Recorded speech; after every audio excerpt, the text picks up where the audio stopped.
ప్రపంచంలోనే అతి చిన్న దేశాల్లో ఒకటి ఇజ్రాయిల్. ఈ దేశం ఎంత చిన్నదంటే సైజులో మన దేశంలోని రాజస్థాన్లో సగం ఉంటుంది. మన తెలంగాణ స్టేట్లో ఇజ్రాయిల్ ని ఫిట్ చేస్తే ఇలా కనిపిస్తుంది. ఇజ్రాయిల్ జనాభా కేవలం 90 లక్షలు, అంటే దాదాపు మన హైదరాబాద్ జనాభా అంతా. అయినప్పటికీ ఇది ప్రపంచంలోనే అత్యంత శక్తివంతమైన దేశాల్లో ఒకటి. ఇది ఎంత శక్తివంతమైనదంటే దీని చుట్టూన్న 7 అరబ్ దేశాలు కలిసి ఒకేసారి దీని మీద యుద్ధం చేసినా ఇజ్రాయిల్ ని ఓడించలేకపోయాయి. టెక్నాలజీలో వీరికి పోటీ లేదు, వ్యవసాయంలో కూడా వీళ్ళని మించిన వాళ్ళు లేరు. తాగడానికి నీళ్లు లేవు గాని ఎడారిలో కూడా వీళ్ళు పంటలు పండిస్తున్నారు. మిల్క్ ప్రొడక్షన్ లో కూడా ఇజ్రాయిలే నంబర్ 1. పర్ క్యాపిటా పరంగా ఎక్కువ మంది పోస్ట్ గ్రాడ్యుయేట్లు ఉన్న దేశం కూడా ఇజ్రాయిలే. ఇప్పటి వరకు 8 సార్లు వేరే దేశాలు ఇజ్రాయిల్ మీద యుద్ధం చేసినా ఒక్కసారి కూడా ఓడిపోయిన దేశం ఇజ్రాయిల్. గాజా మీద కాల్పులు ఆపాలని ప్రపంచంలో ఉన్న 53 ఇస్లాం దేశాలు కలిసి వార్నింగ్ ఇచ్చినా, ఆఖరికి ఐక్యరాజ్యసమితి హెచ్చరించినా కూడా ఒక్క అడుగు కూడా వెనక్కి వేయని దేశం ఇజ్రాయిల్. ఇలా చెప్పుకుంటూ పోతే చాలా ఉన్నాయి. అసలు గట్టిగా 1 కోటి మంది కూడా లేని ఇజ్రాయిల్ ని చూసి పెద్ద పెద్ద దేశాలు ఎందుకు వణుకుతున్నాయి? ఒకప్పుడు పూర్తిగా అప్పుల్లో కూరుకుపోయిన ఇజ్రాయిల్ ఇప్పుడు ఏ రేంజ్ లో డెవలప్ అయింది? వీళ్ళ నుంచి ఏం నేర్చుకోవాలి అనే విషయాలు ఈ వీడియోలో మనం తెలుసుకుందాం. మరెందుకు ఆలస్యం?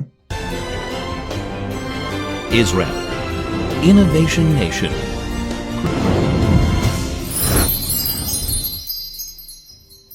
ఇజ్రాయిల్ పాత చరిత్రని కాసేపు పక్కన పెడితే 1948లో అంటే మనకు స్వాతంత్రం వచ్చిన 9 నెలల తర్వాత ఇజ్రాయిల్ ఏర్పడింది. ఇజ్రాయిల్ కి స్వాతంత్రం వచ్చి 24 గంటలు కాకముందే పక్కనే ఉన్న 9 అరబ్ దేశాలు ఇజ్రాయిల్ మీద యుద్ధాన్ని స్టార్ట్ చేశాయి. అప్పుడు ఇజ్రాయిల్ జనాభా 5 లక్షలు, శత్రు దేశాల జనాభా 6 కోట్లు. ఇజ్రాయిల్ కన్నా 120 రెట్లు ఎక్కువ. ఆ యుద్ధంలో ఏ దేశం కూడా ఇజ్రాయిల్ కి సపోర్ట్ చేయలేదు, ఆఖరికి మనం కూడా. ఇజ్రాయిల్ ఒంటరిగా పోరాడింది, గెలిచింది. అరబ్ దేశాలు ఓడిపోయాయి. ఆ తర్వాత 7 సార్లు ఇజ్రాయిల్ మీద యుద్ధాలు జరిగాయి. యుద్ధం జరిగిన ప్రతిసారి ఇజ్రాయిలే గెలిచింది. ఇప్పటి వరకు ఒక్కసారి కూడా ఇది ఓడిపోలేదు. 1989 నుంచి ఒక్క పాలస్తీనా వాళ్ళు మాత్రమే 170 సార్లు ఇజ్రాయిల్ మీద దాడులు చేశారు. ఎప్పుడు ఎవడెటాక్ చేస్తాడో తెలీదు, చుట్టూ శత్రువులే. ప్రతి 10 సంవత్సరాలకోసారి ఖచ్చితంగా యుద్ధం చేయాల్సిన పరిస్థితి. ఇలాంటి పరిస్థితులున్న ఒక దేశం మహా అయితే ఏం డెవలప్ అవుతుంది కదా? ఈ వీడియోని పూర్తిగా చూడండి. ఇజ్రాయిల్ అంటే ఏంటో, ఇజ్రాయిల్ ఏ రేంజ్ లో డెవలప్ అయిందో మీకే తెలుస్తుంది. సైన్స్ అండ్ ఎడ్యుకేషన్ గురించి మాట్లాడే ముందు ఇజ్రాయిల్లో 99% అందరూ చదువుకున్న వాళ్లే.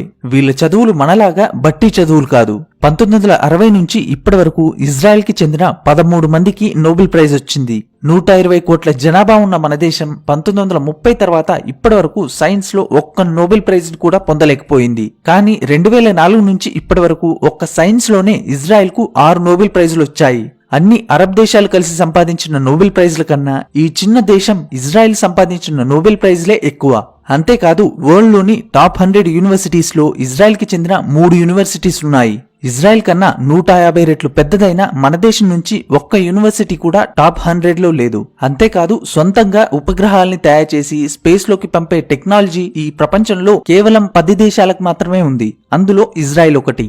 1988 నుంచి ఇప్పటి వరకు ఇజ్రాయిల్ 13 ఉపగ్రహాల్ని స్పేస్ లోకి పంపించింది. ఆఖరికి మనం కూడా రీసాట్ 2 అనే స్పై శాటిలైట్ ని ఇజ్రాయిల్ నుంచే కొనుక్కుని స్పేస్ లోకి పంపించాం. దీన్నే ఇప్పుడు శత్రు దేశాల మీద నిఘా ఉంచడానికి యూజ్ చేస్తున్నాం. స్కూల్ పిల్లలు తయారు చేసిన శాటిలైట్ ని స్పేస్ లోకి లాంచ్ చేసిన ఫస్ట్ కంట్రీ కూడా ఇజ్రాయిలే. అమెరికాలో ప్రతి 10,000 మందికి 85 మంది సైంటిస్టులు, ఇంజనీర్లుంటే జపాన్ లో ప్రతి 10,000 మందికి 83 మంది సైంటిస్టులు, ఇంజనీర్లున్నారు. అదే ఇజ్రాయిల్లో ప్రతి 10,000 మందికి 140 మంది సైంటిస్టులు, ఇంజనీర్లున్నారు. దీన్ని బట్టే అర్థం చేసుకోవచ్చు ఇజ్రాయిల్ యొక్క ఎడ్యుకేషన్ సిస్టమ్ ఎంత స్ట్రాంగ్ గా ఉందో. దీనికి మెయిన్ రీజన్ ఇజ్రాయిల్ గవర్నమెంట్. 1950-60లోనే వీళ్లు తమ బడ్జెట్ లో 30% స్కూల్స్ మరియు యూనివర్సిటీస్ డెవలప్ చేయడానికి ఖర్చు చేశారు. Next Israel agriculture. ఇజ్రాయిల్లో ఉన్న 66% ల్యాండ్ అంతా ఎడారి. ఇక్కడ వర్షాలు కూడా చాలా తక్కువ. తాగడానికి కూడా వీళ్ళ దగ్గర నీళ్లు లేక పక్కనే ఉన్న సముద్రం నుంచి పైప్లేసి తీసుకొచ్చిన సాల్ట్ వాటర్ నుంచి సాల్ట్ ని తీసేసి యూజ్ చేస్తున్నారు. తాగడానికే నీళ్లు లేవు, వీళ్ళు వ్యవసాయం ఏం చేస్తారు అని అనుకోకండి. ఇజ్రాయిల్లోని ఇండ్లలో వాడే 60% వాటర్, ఇండస్ట్రీస్ లో వాడే 85% వాటర్ ఇలా సముద్రం నీటి నుంచి డిసాలినేషన్ ద్వారా తయారు చేసిందే. వాడిన మురికి నీటిని 20% రీసైకిల్ చేయడమే చాలా కష్టం. అలాంటిది ఇజ్రాయిల్ 97% డ్రైనేజ్ వాటర్ ని ప్యూరిఫై చేసి అదే వాటర్ తో వాళ్ళ దేశంలోని సగం వ్యవసాయానికి నీళ్లందిస్తుంది. అంటే స్నానాలు చేసి ప్లేట్లు కడిగిన నీళ్లతోనే వీళ్ళు పంటలు పండిస్తున్నారన్నమాట. ఇజ్రాయిల్ వ్యవసాయానికి యూజ్ చేస్తున్న నీళ్లలో 55% నీళ్లు ఇలా డ్రైనేజ్ వాటర్ నుంచి ఫిల్టర్ అయి వచ్చినవే. కొన్నవే. మనమేమో డ్రైనేజ్ వాటర్ ని గలీజ్ నీళ్లని నదుల్లోకి వదిలేసి ఉన్న నదుల్ని కూడా గలీజ్ చేస్తున్నాం. వీళ్ళేమో అదే గలీజ్ నీళ్లని ప్యూరిఫై చేసి అద్భుతమైన పంటల్ని పండిస్తున్నారు. మరో మెయిన్ విషయం ఏంటంటే వీళ్ళకి కావాల్సిన 90% ఆహార పదార్థాలని వీళ్ళే సొంతగా పండించుకుంటున్నారు. వీళ్ళు పండించే దాంట్లో 45% కూరగాయలు, పండ్లే. అంతేకాదు యుఎస్, యూకే లాంటి డెవలప్డ్ కంట్రీస్ లో కూడా 30% వాటర్ లీకేజీల వల్ల వేస్ట్ అవుతుంది. కానీ ఇజ్రాయిల్లో 7% వాటర్ మాత్రమే లీకేజీల వల్ల వేస్ట్ అవుతుంది. నీటిని ఎంత బాగా వాడుకోవాలో ఇజ్రాయెల్ కి తెలిసినంతగా వేరే ఏ దేశానికి తెలియదు. అందుకే నీటిని రీసైక్లింగ్ చేసే దేశాల్లో ఇజ్రాయెలే ప్రపంచంలో నంబర్ 1. డ్రిప్ ఇరిగేషన్ సిస్టమ్ ని కనిపెట్టింది కూడా వీళ్లే. ఈ సిస్టమ్ ద్వారా వీళ్లు 70% తక్కువ వాటర్ తో పంటల్ని పండిస్తున్నారు. లాస్ట్ 40 సంవత్సరాల్లో నీటి వినియోగంలో ఎలాంటి మార్పు లేకుండా జీడీపీలో 300% డెవలప్ అయిన ఒకే ఒక్క దేశం ఇజ్రాయెల్. ఒక్కసారి ఈ గ్రాఫ్ ని చూస్తే మీకే క్లియర్ గా అర్థమవుతుంది. ఇజ్రాయెల్ వ్యవసాయం కోసం 1986లో ఎంత నీటినైతే యూజ్ చేసేదో ఇప్పుడు అంతే నీటిని యూజ్ చేస్తుంది. కానీ దిగుబడి మాత్రం 40% పెరిగింది.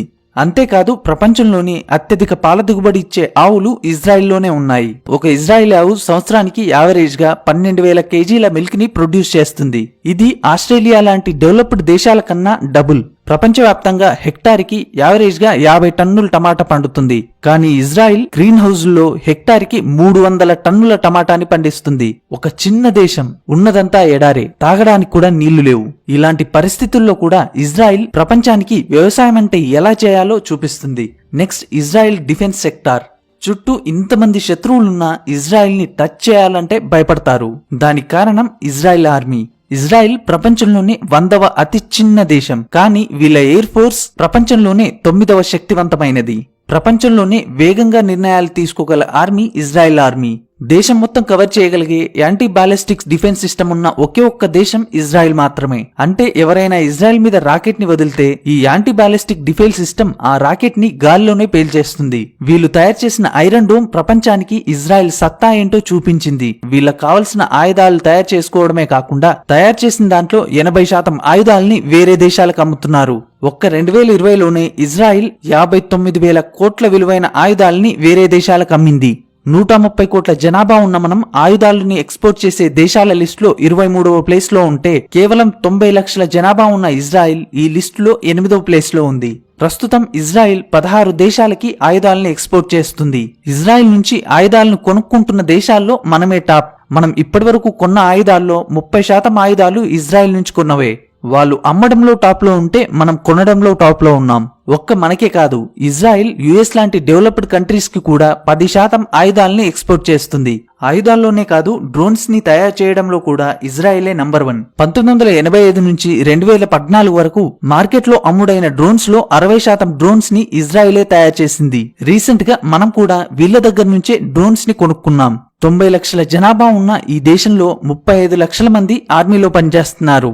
ఇజ్రాయిల్లో పుట్టిన అమ్మాయైనా అబ్బాయైనా 18 సంవత్సరాలు దాటిన తర్వాత తప్పకుండా ఆర్మీలో పనిచేయాలి. మగవాళ్ళైతే 3 సంవత్సరాలు, ఆడవాళ్ళైతే 2 సంవత్సరాలు. అది సినిమా హీరో కొడుకైనా, కోటీశ్వరుడు కొడుకైనా, ఆఖరికి PM కొడుకైనా సరే ఆర్మీలో ఖచ్చితంగా పనిచేయాల్సిందే. అందుకే వీళ్ళ దేశంలో ప్రధానమంత్రులు కూడా ఒకప్పుడు సైనికులే.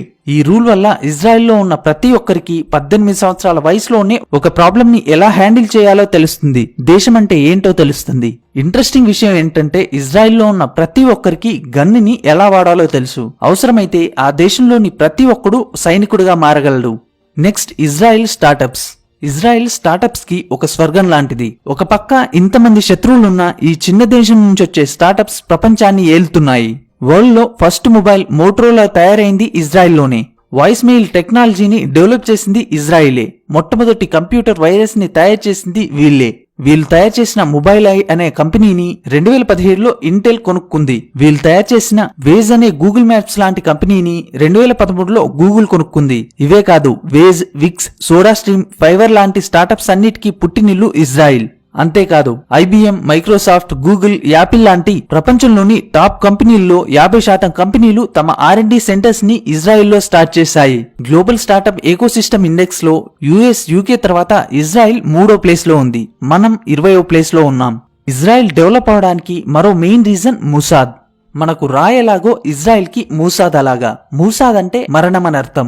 ఇజ్రాయెల్ కి మోసం చేయాలనుకున్న ఎవ్వరిని ఈ మూసాద్ వదిలిపెట్టదు. ప్రపంచంలోని టాప్ 5 గూఢచార సంస్థల్లో మూసాద్ ఒకటి. ఇజ్రాయెల్ కి ద్రోహం చేసిన వాళ్ళు ఎవరైనా సరే, వాళ్ళు ఏ దేశంలో దాక్కున్నా సరే, ఈ మూసాద్ వాళ్ళని వెతికి మరీ చంపుతుంది. వీళ్ళు చేసిన ఒక్కో ఆపరేషన్ ముందు జేమ్స్ బాండ్ సినిమాలు కూడా పనికిరావు. 1960లో వేలాది మంది యూదుల చావుకు కారణమైన అడాల్ఫ్ హిచ్మెన్ అనే వ్యక్తి అర్జెంటీనాలో దాక్కుంటే మూసాద్ అతన్ని వెతికి పట్టుకుని తిరిగి ఇజ్రాయెల్ కి తీసుకొచ్చి చంపేసింది. 1972లో 11 మంది ఇజ్రాయెల్ ఒలింపిక్ ప్లేయర్స్ ని పాలస్తీనా ఉగ్రవాదులు చంపేస్తే అందుకు కారణమైన ప్రతి ఒక్కరిని వెతికి చంపింది మూసాద్. 1976లో 94 మంది ఇజ్రాయెల్ ప్రయాణికులున్న విమానాన్ని టెర్రరిస్టులు హైజాక్ చేస్తే 90 నిమిషాల కంటే తక్కువ టైంలో ఇజ్రాయెల్ ఆర్మీ వాళ్ళని రక్షించడానికి మెయిన్ రీజన్ మూసాదే. రీసెంట్ గా ఇరాన్ కి చెందిన న్యూక్లియర్ సైంటిస్ట్ ఫక్రీజాదేను అతని భార్యని జస్ట్ 3 నిమిషాల్లోనే రిమోట్ కంట్రోల్ గన్ని యూజ్ చేసి చంపింది మూసాదే. ఇలా ఒకటి కాదు, రెండు కాదు, ఇజ్రాయెల్ దేశానికి ఎప్పుడు సమస్య వచ్చినా దాన్ని క్లియర్ చేయడంలో మూసాద్ ముందుంటుంది. అందుకే మూసాద్ వరల్డ్ లోనే టాప్ 5 గూఢచార సంస్థల్లో ఒకటి. Last Israel cyber security. ఈ చిన్న దేశంలో ఇప్పుడు దాదాపు 500కు పైగా సైబర్ సెక్యూరిటీ కంపెనీలున్నాయి. ఈ ప్రపంచంలో 7,000 కోట్ల కన్నా ఎక్కువ విలువ చేసే సైబర్ సెక్యూరిటీ కంపెనీలు కొన్నే ఉన్నాయి. ఆ కొన్నింటిలో 33% కంపెనీలు ఇజ్రాయెల్లోనే ఉన్నాయి. ఇజ్రాయెల్ ప్రతి సంవత్సరం 70,000 కోట్ల విలువైన సైబర్ సెక్యూరిటీ సొల్యూషన్స్ ని వేరే దేశాలకి అమ్ముతుంది. ప్రపంచంలో సైబర్ సెక్యూరిటీ కోసం ఖర్చు చేసే ప్రతి 100 రూపాయల్లో 40 రూపాయలు ఇజ్రాయెల్ కంపెనీలకే వెళ్తాయి. ఇజ్రాయెల్ ఇలా సైబర్ ప్రపంచంలో కింగ్ లా మారడానికి మెయిన్ రీజన్ ఇక్కడ హై స్కూల్లో కూడా సైబర్ సెక్యూరిటీని ఒక ఆప్షనల్ సబ్జెక్ట్ గా ఉంచుతున్నారు. ఈ దేశంలోని చాలా యూనివర్సిటీస్ అండర్ గ్రాడ్యుయేషన్ లోనే ఇంటర్నెట్ సైబర్ సెక్యూరిటీ కోర్సులని ఆఫర్ చేస్తున్నాయి. ఈ ప్రపంచంలోనే సైబర్ సెక్యూరిటీలో PhD ఇచ్చిన మొట్టమొదటి దేశం ఇజ్రాయిల్. కేవలం వీటిలోనే కాదు, ఇజ్రాయిల్ ని మన దేశంతో పోల్చింది కేవలం మీకు అర్థం కావడానికి మాత్రమే. దీన్ని తప్పుగా తీసుకోవద్దు. ఒక చిన్న దేశం, మనకన్నా 150 రెట్లు చిన్న దేశం, మన హైదరాబాద్ అంత జనాభా కూడా లేని దేశం, చుట్టూ శత్రువులే, ప్రతి 10 సంవత్సరాలకోసారి ఏదో ఒక యుద్ధం చేయాల్సిన పరిస్థితి. అయినా వీళ్ళు ఏ రోజు భయపడలేదు. అప్పుడు ఇప్పుడు ఎప్పుడు వీళ్ళు ఓటమిని ఒప్పుకోలేదు. ఎడారిలో కూడా వ్యవసాయం ఎలా చేయాలో వీళ్ళు ప్రపంచానికి నేర్పిస్తున్నారు. డెవలప్ అయిన దేశాలకు కూడా టెక్నాలజీ అంటే ఏంటో చూపిస్తున్నారు. బ్యాడ్ లక్ ఏంటంటే ఇప్పటికీ 24 దేశాలు ఇజ్రాయెల్ ని ఒక దేశంగా ఒప్పుకోవట్లేదు. మొదట్లో మనం కూడా ఒప్పుకోలేదు. 1947లో ఇజ్రాయెల్ దేశానికి వ్యతిరేకంగా UN లో ఓట్ చేసిన వాళ్ళలో మనం కూడా ఉన్నాం. పోనీ ఇజ్రాయెల్ ఒక దేశమైన తర్వాత అయినా మనం దాన్ని గుర్తించామా అంటే అదీ లేదు. ఇజ్రాయెల్ ని ఒక స్వతంత్ర దేశంగా గుర్తించడానికి మనకు 2.5 ఏళ్ల టైం పట్టింది. ఇజ్రాయిల్ ఒక యూదుల దేశమని, అక్కడికెళ్తే మన దేశంలో ఉన్నటువంటి ముస్లిం మైనారిటీల ఓట్లు పోతాయని మన దేశానికి చెందిన ఏ ప్రధాని కూడా 70 సంవత్సరాల వరకు ఇజ్రాయిల్లో కాలు కూడా పెట్టలేదు. రీసెంట్ గా మోడీ గారు అక్కడికి వెళ్లడం జరిగింది. ఇజ్రాయిల్లో పర్యటించిన మొట్టమొదటి PM మన మోడీ గారే. ఇజ్రాయిల్ వేరే దేశాలకు ఏం చేసింది అనే దాన్ని పక్కన పెడితే మనకు మాత్రం చాలా హెల్ప్ చేసింది. 1962 చైనా వార్ టైంలో చైనా గురించి మనకు కీలకమైన ఇన్ఫర్మేషన్ ని ఇచ్చింది ఇజ్రాయిలే. 1971, 1999 వార్ టైంలో మనకు అవసరమైన ఆయుధాల్ని వెంటనే సప్లై చేసిన దేశం ఇజ్రాయిల్. నా వరకు మన దేశానికి ఎవరైనా మంచి ఫ్రెండ్ ఉన్నారంటే అది ఇజ్రాయిలే. ఇప్పుడు ఈ రెండు దేశాల మధ్య ఉన్న ఫ్రెండ్షిప్ ఎప్పటికీ ఇలాగే ఉండాలని కోరుకుంటూ మీ ఫ్యాక్ట్స్ ఫర్ యూ. ఈ వీడియో ద్వారా మీరు ఇజ్రాయిల్ కి సంబంధించిన కొన్ని ఇంట్రెస్టింగ్ విషయాలను తెలుసుకున్నారని ఆశిస్తున్నాను. ఈ వీడియో కనుక మీకు నచ్చినట్టయితే లైక్ చేయండి, షేర్ చేయండి, కామెంట్ చేయడం మాత్రం మర్చిపోకండి. అలాగే మన ఛానల్ కి ఒక ఇన్స్టాగ్రామ్ పేజ్ ఉంది. ఆ పేజీకి సంబంధించిన లింక్ వీడియో కింద డిస్క్రిప్షన్ లో ఇవ్వడం జరిగింది. ఇంట్రెస్ట్ ఉన్న వాళ్ళు వెళ్లి ఫాలో అవ్వండి.